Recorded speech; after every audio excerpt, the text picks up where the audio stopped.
Hello everyone, this is Candace coming to you with the third installment of my audio video series, A Chat With, in which I talk with a number of talented individuals within the wrestling industry to discuss how the COVID-19 pandemic has affected their professional and personal lives. The next person that I am so happy to introduce you to is Ariela Nyx. Ariela and I met a couple of years ago, and not only is Miss Nyx beautiful and funny and fierce, but she is supremely talented and ambitious. She has performed as a wrestler and manager at a number of promotions, including GCW, 2KW, PPW, ACE, DCW, Blitzkrieg Pro, and so much more. In our conversation, we talk about a number of things, including wrestling, the last match that she had before the pandemic and the restrictions came into play, and in her own words, trashy reality television, and so much more. So here is my interview with the answer to your prayers, Ariela Nyx.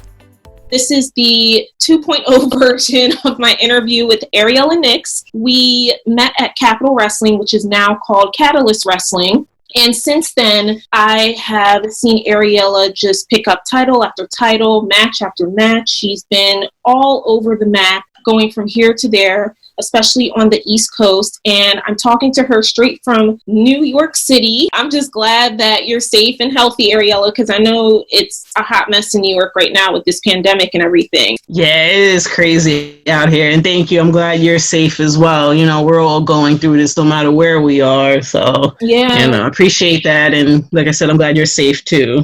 Thank you. You know, I'm on the suburbs, the outskirts of Philadelphia, only 20 minutes away. It's pretty quiet around here, but we're kind of just keeping abreast of what's happening in the city and everything. But folks are pretty much at home. I barely see anyone except walking the dog or taking a quick walk or going to the store around the corner. I pretty much wanted to talk to you about how things have been going for you as a wrestler amid this pandemic and not being able to work. Feel free to go right ahead and talk to us about what you've been up to and thoughts about being stuck at home. Well, I definitely miss wrestling. It's on hold. If you're not in WWE, pretty much, you're not wrestling right now. You know, it sucks. Like, I was used to having a show every weekend, fortunately, and, you know, going to training and, you know, just talking to wrestling people, seeing them, meeting the fans every week. And I'm just like, now, like, oh, what do I do on the weekends? I don't know what to do. I'm just like, okay, I'm home. And I'm like, oh, you know, if a weekend off, maybe go see friends. Nope, can't go see friends, can't do anything. So it's, you know, still getting used to it. But I know the situation could be a whole lot worse, so I'm not really going to try to complain and, you know, just hope everything gets back to normal because I do miss it. In a situation like this, do you find yourself still keeping up with different promotions just to see what they might have planned once we're out of stay-at-home quarantine? Or is it crickets? Are you just keeping up with people on social media? Yeah, I mean, for the most part, a lot of promotions are just like, you know, on hold because they don't know when they're coming back. So it's really hard for them to promote like, hey, this show, you know, because we don't really know when things are, even when, like, you know, these lifts, you know, everything's lifted, you know, you can't really just go back and just have a show the same week. So, you know, a lot of these places are on hold right now. And so, you know, I'm just, like you said, like, keep it up on social media, watching wrestling that's on TV and stuff, just keeping up with that just to, you know, fill the void of wrestling in the meantime. Are you just working out at home just to make sure that you're not rusty, that you're just keeping up with your regimen, still eating right, all of that good stuff? Yeah, everything's closed. You know, my wrestling school is closed. All the regular gyms are closed. So, yeah, just been working out at home. Like, when the weather is nice, I try to get, like, a good cardio workout outside, like a good power walk, a jog, something like that. And looking up different videos, trying to do, like, different things. Just you know, like I said, keep yourself in shape and, you know, do different things so you don't get bored doing the same thing over and over. What's the consensus amongst other wrestlers that you talk to in terms of the morale and how people are feeling at the moment? I think we're all sad. You know, we all love it. We miss it. It's like our livelihood. Even if we have like a regular job, like, we live for the wrestling. So it's, you know, it feels like a part of us is missing right now. It is sad, and we're just kind of waiting on eggshells to see what happens next. I'm pretty sure you're anticipating finding out not even just the promotions that are going to come back, but the ones that may not come back, because there's a possibility that some promotions just aren't going to have the monetary funds to keep themselves afloat, depending on how long this pandemic, or rather the restrictions, continue to hold. What do you predict, or what can you foresee after restrictions are lifted, if you think that it's going to be a really dire situation with the amount of promotions that could potentially shutter their doors? Or do you think that it's just going to be a matter of people maybe even banding together to help fund promotions, or how you think that would even pan out? I do think, unfortunately, some smaller ones might not be able to come back, at least not right away, because, if they're not making money from the wrestling, we don't know, if they work, another job, if that's working out, where they get their money from to fund the show. The bigger ones, I think, will come back with no issues. I think some new ones might even appear. It's really hard to say, but I do think like the whole landscape will change in some way. Like some will go, some will come. It's going to be interesting to see. And then you mentioned too, maybe people coming together and putting, that could possibly happen too. It just depends on who has the money to do stuff like that. I don't know, but I do think some won't come back, and who knows, maybe a couple of new ones might pop up in their place. But definitely is going to be somewhat different, I think. We're just going to go all the way back to the beginning because, as I mentioned before, we met at Capitol, and that was only a few short years ago. What made you decide to get into such a demanding sport? I grew up watching wrestling. Been a fan since I was maybe 4 or 5 years old. Used to watch with my dad. Never really had the passion to actually want to get into it until a few years ago. Actually, I wasn't one of those that grew up watching it, wanting to do it. I just always liked being a fan. So I started going to independent shows in my area. I guess that was 2012, 2013, something like that. And, you go up to the wrestlers, you can meet people, get their orders, take pictures and stuff like that. So I was doing that a lot. And I started becoming friends with Jay Lethal. And he was the one who was like, why did you never try to wrestle? He was like, you can see you have a smart wrestling mind. You should try it.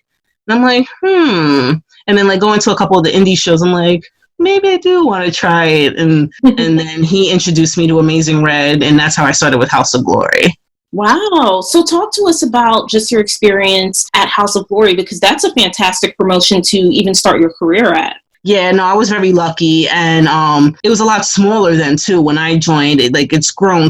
They have so many students now and stuff, and it's really blown up. And I'm very happy that they're doing well. When I first started, like I said, it was a lot smaller, but getting to work with Red and Brian, they really helped me out, helped me get my start, and I'll always be grateful for that. That's amazing. I don't know if at the time you trained with a considerable amount of women at House of Glory, and just even getting your start in the ring, how many matches there were available to you. But if you could expand on that, just as your experiences, not just as a wrestler, but definitely as a woman in the field. When I started at Hog, there was only one other girl that we know is Violet now.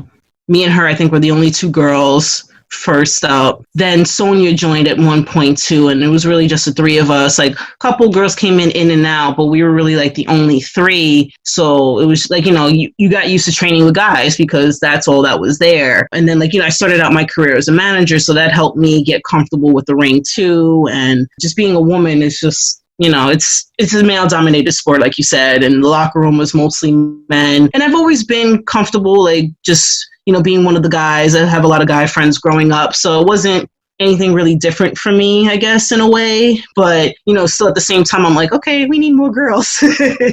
Absolutely. Talk to us about your first match. What was going through your head? Were you completely terrified? Were you just, I'm ready to go? What were you thinking leading up to that moment? Oh, I was definitely terrified.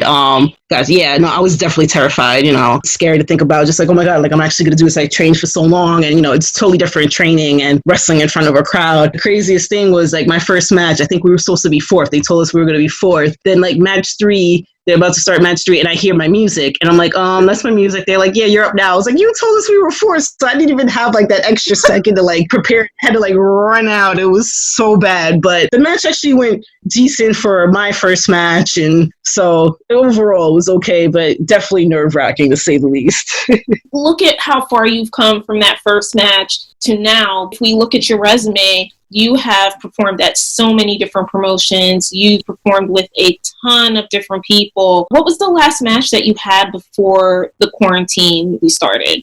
My last match, I defended my Pioneer Valley Pro Wrestling Women's Championship in a triple threat. It was against Davian and Big Juicy in Massachusetts. And how did that go? I won, so it was good. Now they're both great girls. Like Vivian's making a name for herself all over. She's amazing. And Big Juicy's like new to the scene, but she has a lot of potential. I see herself making a name soon once everything gets back to normal. What I've noticed just in the short period of time that I've known you is that you seem very intelligent when it comes to picking the matches that are going to put your name on the map and put you over and really showcase your skills, which I think is a skill in and of itself. You need to be able to know how to market yourself really well in order to get ahead in wrestling. So is that something you learned, or is it just something you innately have or picked up? Yeah, I would say I've been lucky to have worked with a lot of great people that have given me a lot of great opportunities. It's kind of a mix of both. Like, it's something you just kind of pick up on your own. And, I think about things now, like I'm always grateful for any opportunity, but sometimes you have to look at certain things like, will this help me at all? And, just not put myself in a bad situation, which I really haven't been in one. So, grateful on that end. But, I would definitely look at my bookings and just make sure like this, working somebody good, or even if it's somebody new that like, it'll be a great experience just to work with somebody and help somebody else out as well. And you would just want to keep things going positively. That's another thing I noticed, that you've always been really positive in the locker room and really willing to work with other people and give them tidbits if you're ever able to do so. What are some of your favorite promotions that you've worked for in the past or are working for continually? Well, first one is definitely my home Creator Pro. I'm so grateful to be there and the opportunities they've given me in the past year. Like, it's really a great place to be. My other favorite promotion right now is Primetime Pro down in DC. Like, they've made a name for themselves in a year. Like, to run 6 shows, all of them have sold out. It's a great locker room. There's no drama. It's like what wrestling should be. Like the way they run, everything's just cool, smooth. You've never heard anything bad about them, and it's only the beginning for them. I'm really excited. Like once things get back to normal, like how big they're going to be. Like I think they're going to be one of the top promotions soon. I agree. It is really fascinating that they've been able to carve a name for themselves in such a short amount of time. Are there any promotions that you haven't worked with that you'd love to work with in the future? Oh man, there's so many. Dream promotions, I would say like Shine and Shimmer, Beyond, the Women's Beyond. Definitely more places like out on the West Coast. I really want to travel, so I'm looking at like different places like in the South, the West. Just want to go all over. Yeah. Are there any places abroad internationally that you would love to get in the ring with, especially like say Japan or England or Mexico? England's definitely like the top of my list abroad. I would love to do all the ones that you said, like Japan, Mexico. Would love to wrestle in like Italy, everywhere that you can think of. I want to wrestle there, but I would say England's definitely the top of my list. Like I know how big wrestling is there and how important it is there. So that's a dream of mine. What advice would you give to another wrestler, especially a female wrestler that is looking at the market now? They might be a bit intimidated, thinking, I don't know how things are going to look after this pandemic, but I'm really interested in forging a career in it. What would you tell them? Definitely find a good school once everything gets back to normal. Not every school is great, so you definitely want to be somewhere where you'll learn, you'll get opportunities, and you'll have people that'll actually look out for you and things like that. They should definitely, especially a female, you definitely have to be comfortable because it is male dominated. You're always going to be around men. Get comfortable training with men. It does help you a lot. I feel like it helps a lot training with the men, and just always hold your ground. If you hear something, don't be afraid to speak up because, you hear a lot, like there's either gossip or like, you hear like horror stories, like promoters trying to force women to do certain things they don't want to do. Just always stand your ground. Don't do anything that you don't feel comfortable, and don't be afraid to speak up just because you're afraid of maybe losing a booking or pissing somebody off or something like that. And have you lost bookings by just speaking up for yourself? Not that I know of directly. I mean, it's possible. You wouldn't know. I've never been told like you're not going to be booked here anymore because of what you said. If I have, I don't know about it, and I'm not missing it. I guess that's the best way, not knowing. Yeah.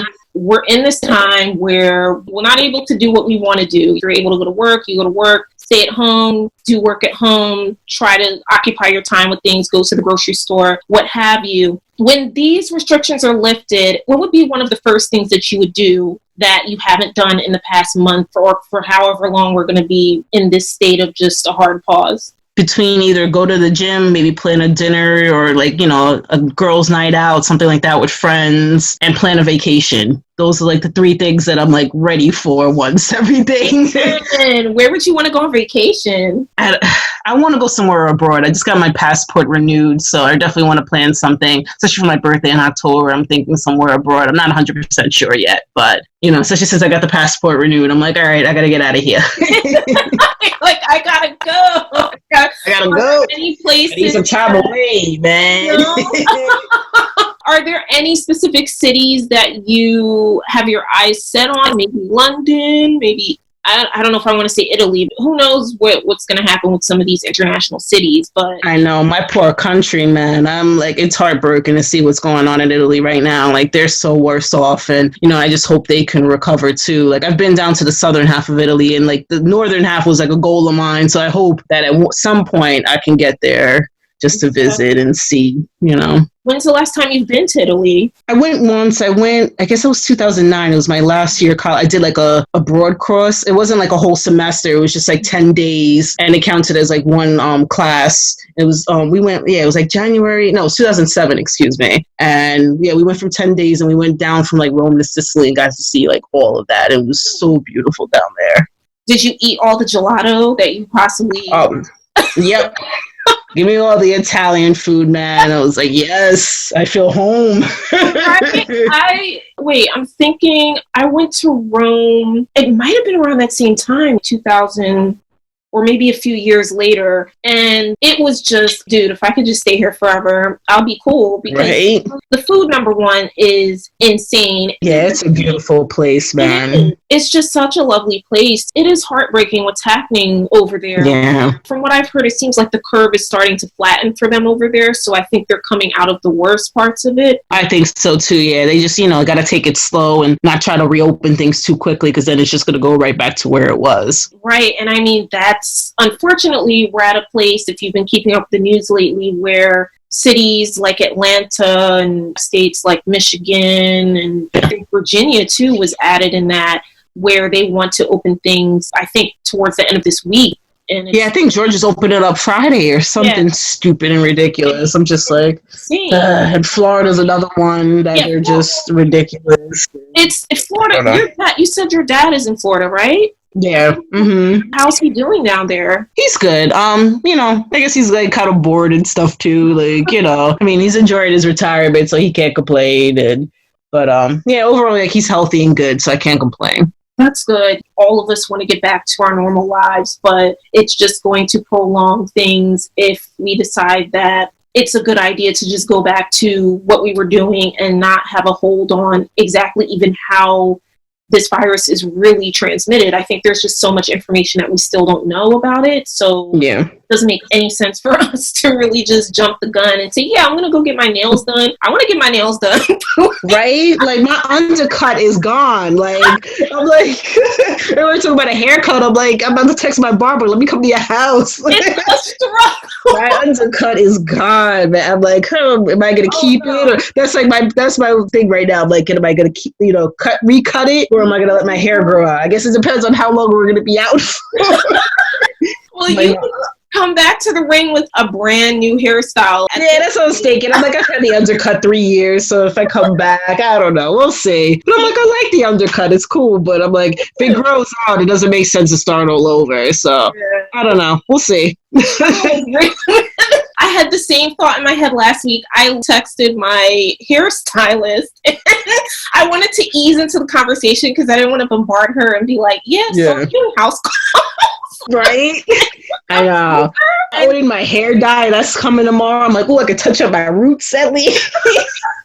Man, the struggle is real. The lady that dyes my hair is like a friend of mine, like a friend of the family. And I'm like, I wonder if she's like, because I always go to her house. I don't go to her salon when she dyes my hair. And we're like, you feel comfortable with me coming? Seriously, like, wear a mask. Wear a mask, but we'll get through it. The shots are going to be packed when it's all said and done. Oh, yeah. No. Everything's going to be crazy those first couple of weeks. Like, they're not going to get, you're not going to be able to get in there. Seriously. So what are you watching right now? Right now, I'm watching 90 Day Fiance because that is like my right now. Yes, it's such a mess and I love it. So, yes, that's what I've been watching. Now you've opened up the Kraken because I don't know. I feel like if I start watching these shows, it's going to be a wrap for me. The 90 Day Fiancé, the Love Island, I think it's called, Blind Love is there. Oh yeah, Love is Blind. You gotta watch Love is Blind, girl. Yes, you gotta watch it. And every time I love my trash reality.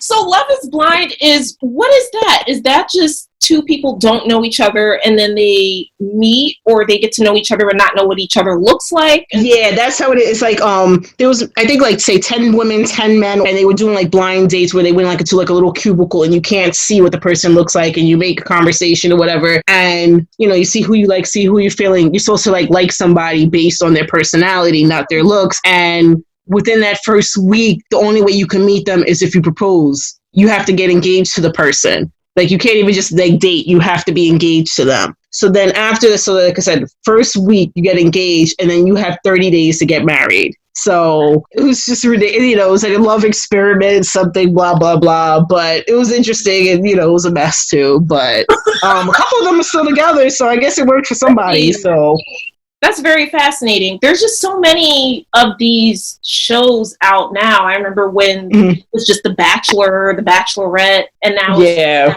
blown up. And there's even a spinoff on The Bachelor. I think they sing or something. Yeah, I saw they were doing that. That one I didn't watch. I don't know. Like, I watched like 1 or 2 seasons of The Bachelor, and I'm like, I'm over it. Yeah. But, they're doing like, what they're singing or something to each other. I don't know. Serenading each other with love songs. Yeah, exactly. Yeah, I saw that in commercial. It's not right to sing a love song if you're not in love. I'm like, oh Lord. I'm like, check this out because it looks so bad. The one that gets me, and I saw a trailer for this one, I think it was 2 days ago or something. It has to do with wrestling because I believe Matt Stryker is in it, this new show. A woman who, she says she's in her 40s, and it's a group of guys, and she's choosing from a group of guys. But the catch is that she wants someone who possesses good paternal quality. She's looking for someone to have her baby. So they go through all these challenges where they change diapers and all this other stuff. And I'm like, what is happening? I don't know. I gotta look into that. I don't know that one. Right? They just pretty much jump past. Just coming up with a bunch of stuff. I'm telling you. There's a new one on Netflix that I can't wait to watch. It's like, all these people on there, they can't have sex or something, but they keep putting them in like romantic situations, and if they like have sex, they're like getting kicked off or something like that. It looks so bad, but I'm so excited about that one. See, that one is very intriguing to me. A good amount of these shows are predicated on either sex or looks. So if you take out the sex part, that's going to force them to really just go straight for, what is your personality like? Are you a person that I could chill with? And if not, it's a wrap. Exactly. That's what Love is Blind was like trying to do. So, yeah, I don't know. I love my trash reality.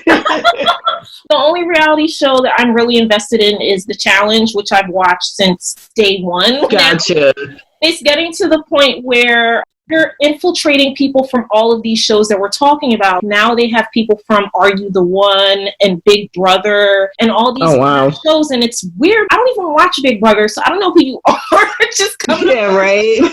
In the wrestling industry, we had a tough week last week with the WWE. All of the furloughs and layoffs that occurred. We're in a situation in the world where a lot of people are losing their jobs. As a wrestler, when you see something like that, what are some of the things that you think about when you hear news like that? It sucks. I was real heartbroken last week to see everybody, that lost their jobs, especially that, I'm close to a couple of them. Both of my trainers were included in that. So, like my heart really went out to them. Like you said, it's happening with everybody. It's not just wrestling. There's so many people that have lost their jobs and stuff. So it just sucks to see that. And it's like, hopefully everybody has some sort of backup plan. I know, like, a lot of the guys with WWE, I know they make, decent money, so they should be okay for a while. But, there's no indies, there's nothing else where they can make money, so they're in the same boat as us right now. And, it just really sucks. Unfortunately, it's what's going on right now.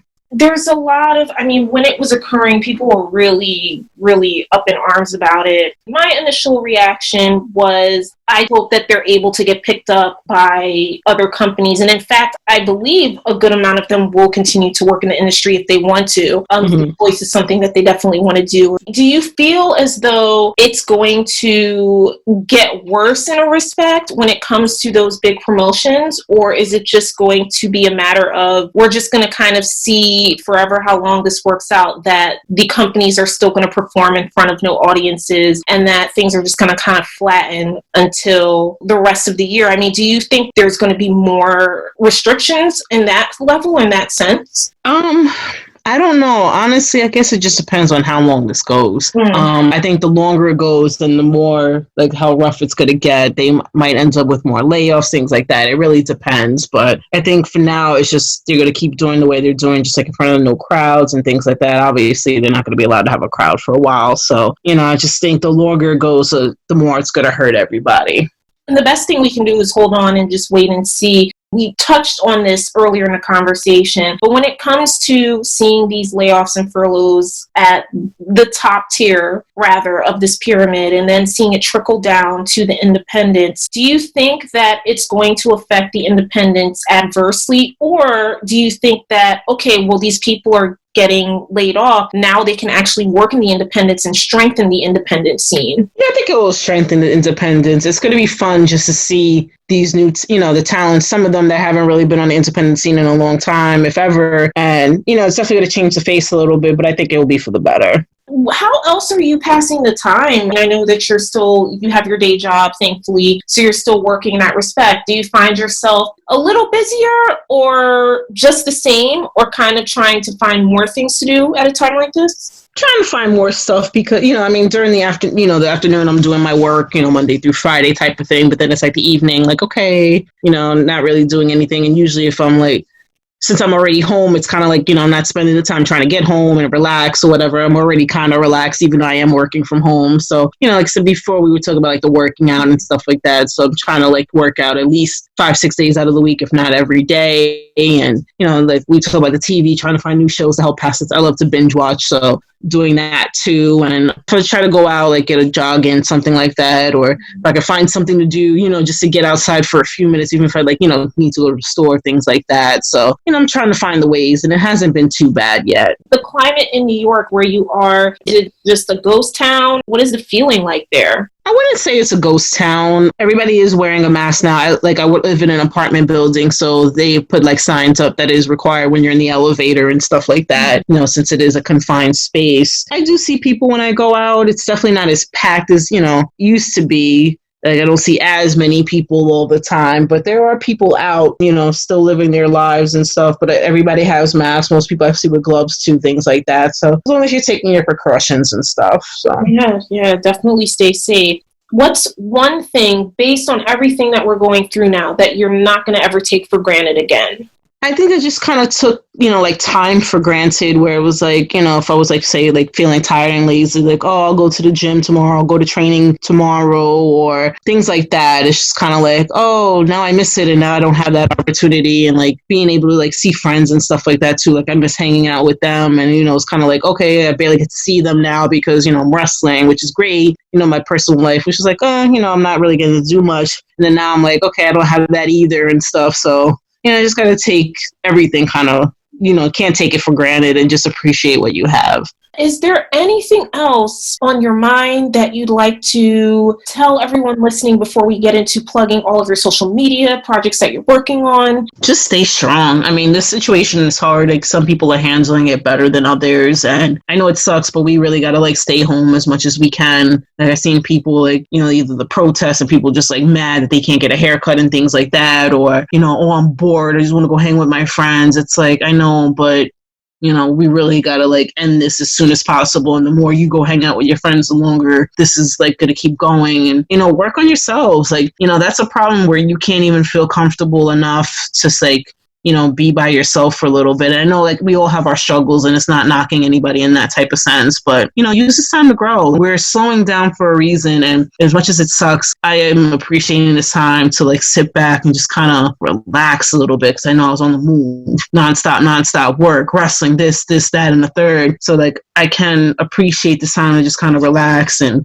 get my thoughts together, just work on me. And I think that's all we should be doing. And, we're all going through it. We all are here for each other. Reach out to your friends. Like, I know we can't see each other. We're all dealing with it, and just stay strong. Thank you. Spiritual Ariela Nyx. I am trying. For real though. I 100% wholeheartedly agree with that. I think that this is a time now for people to stay at home, work on themselves, really just look within themselves and figure out where they want to go from now. And it might look bleak, but there's always a light at the end of the tunnel. And now's the time where a new chapter is unfolding and life is just going to look drastically different. But this is an opportunity to change some things up once the smoke clears.